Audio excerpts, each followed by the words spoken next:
আপনার আসনে আমরা দেখেছি কলাবাগান একটা খেলার মাঠ আছে, আ আ আবাহনী মাঠ একটা আছে।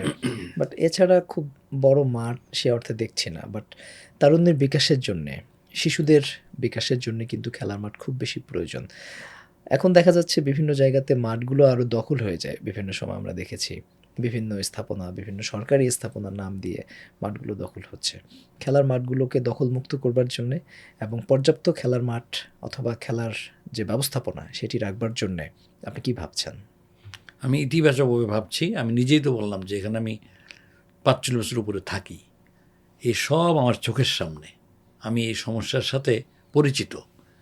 ফলে যে সমস্ত জায়গাগুলি তারা দখল করেছে, ভেস্টেড ইন্টারেস্ট, স্বার্থান্বেষী মহল, এগুলিকে আমরা দ্রুতভাবে দখলমুক্ত করার চেষ্টা করব।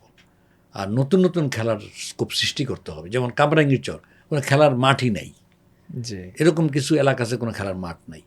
অথচ শুধু এটা বিনোদন নয়, চরিত্র গঠনের জন্য ছাত্রদেরকে খেলার সুযোগ দেওয়া, শরীর গঠন, চরিত্র গঠন, এটা অপরিহার্য।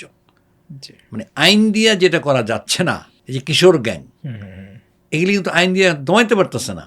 বাট যদি তারা মোটিভেটেড হয়, তারা সুস্থ ধারার সামাজিক মানে সিস্টেমে তারা ইয়ে করে পরিচিত হয়, অভ্যস্ত হয়, জি। তারা দেখা যাবে যে নৈতিকভাবে উন্নত মানুষ হয়ে গেছে। সুতরাং খেলার মাঠটা মাস্ট।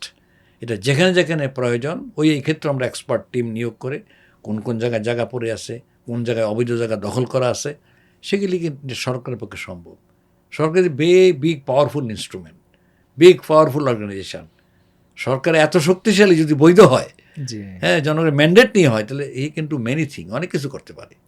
জনগণের স্বার্থে এসব অব্যবহৃত জায়গা খুঁজে বের করে সেখানে খেলার মাঠ এবং উপযুক্ত পরিবেশ তৈরি করবো ইনশাআল্লাহ আমরা।